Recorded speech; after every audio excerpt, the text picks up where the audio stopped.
You know, there are so many things that you have to juggle at the same time to be a good investor that I wanted to share that with people, you know? And I think I said in the introduction that I am not writing to make investing easy. I would rather write to show how hard it is, because there are so many things that have to be juggled simultaneously. But if you take an area like investing and you try to make it seem easy, you're really doing people a disservice.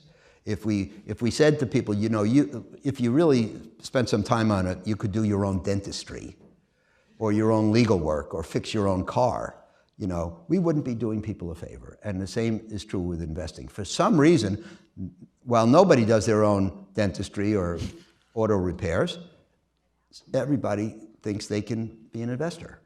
And if they're going to try, I'm at least going to give them some of the considerations. So one of the things in that 21 was knowing where we stand in the cycle.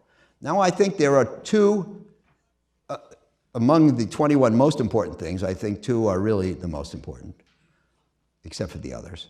And they are, number one, risk and controlling risk, because I think that controlling risk is the mark of a professional. Anybody can make money when the market goes up, and most of the time the market goes up. And anybody who takes above average risk can do above average when the market rises. So achieving returns is not a point of distinction in good times.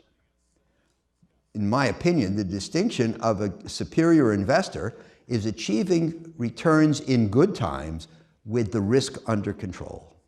Because you never know when the environment is going to shift from favorable to unfavorable, and the question is, are you prepared? You know, somebody who, if the market's up 10 and you're up 12 and the market's down 10 and you're down 12, you didn't accomplish anything. The question is, can you make more in the good times than you give back in the bad times? And then I think the other thing that's most important is the cycle and where we stand in it. I don't believe in predicting the future. We never know where we're going. We should understand the present. And where we are in the present, where the market is relative to its cycle, tells you something about the odds that govern the future. Doesn't tell you what's going to happen tomorrow, but I believe that we can only understand, since the world is an uncertain place filled with randomness, we can't know what's going to happen in the future. But those of us who see the world more clearly than others can have a superior understanding for the probability distribution that governs the future. What things can happen, which are most likely, which are somewhat likely, which are unlikely. If you have that consistently, you are a superior understander, and you can be a superior investor. So I think the question is, what today is the probability distribution that governs the future? And one of the things I say in the book, which I'm happy with, is that the future, investment performance in particular, for me, is like a bowl full of lottery tickets. You never know which ticket's going to be chosen. Sometimes the bowl has 70% winning tickets and 30% losing tickets. Sometimes it has 70% losing tickets and 30% winning tickets. Wouldn't it be nice to know the difference? I think it's possible. But you want to, when it's 70% winners and 30% losers, you want to go all in. You want to invest heavily in aggressive securities. And you reach into the bowl, or maybe the gods of fate reach into the bowl, and they pull out a ticket, and it's a loser. So, you know, as my best friend Bruce Newberg says out in California when we play backgammon, which is a game that's dominated by dice, there are probabilities and outcomes. We can get the probabilities on our side. That does not ensure a favorable outcome, but it's the only thing we can try to do so, and that's what the book is all about. How did being a writer and author make you a better professional? And specifically, how has it accrued to Oaktree to basically have you out in the public domain as an author? When I write the memos, I always think of something that I didn't have in mind before I started the memo. I'll give you a simple example, since we've been talking about risk and probabilities. In '06, I wrote a memo with a clever title, Risk. And I tried to put down everything that I could think of about risk that I knew. And so I'm sitting there typing it out, and I wrote that you can't measure risk in advance. You can't quantify risk in advance. And I think that's true. You can't measure risk even after the fact. You buy something for $100. A year later, you sell it for $200. Was it risky? Maybe.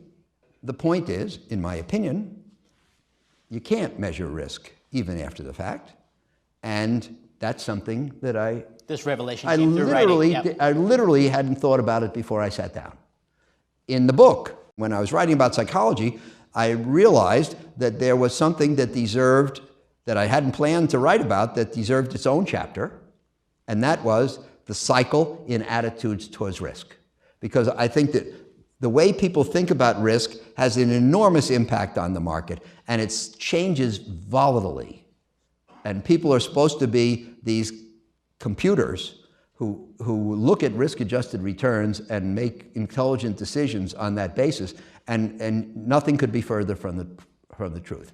When the market is doing well, the economy is thriving, and companies are reporting good profits, and the media are telling good stories, and everybody feels good, what do they say? Risk is my friend. The more risk you take, the more money you make.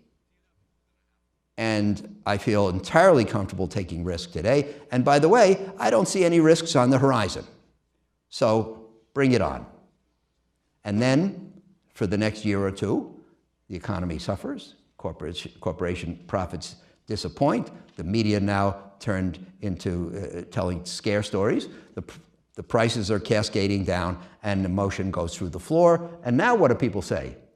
Risk-bearing is just another way to lose money. I don't care if I ever make a penny in the market again. I just don't want to lose any more. Get me out at any price. And this fluctuation in attitudes towards risks probably does more than any other one thing to influence the swings of the market. And again, this is an idea that I had no thought that I would write a chapter about that. So, you know, the great thing about writing is you have to think things through.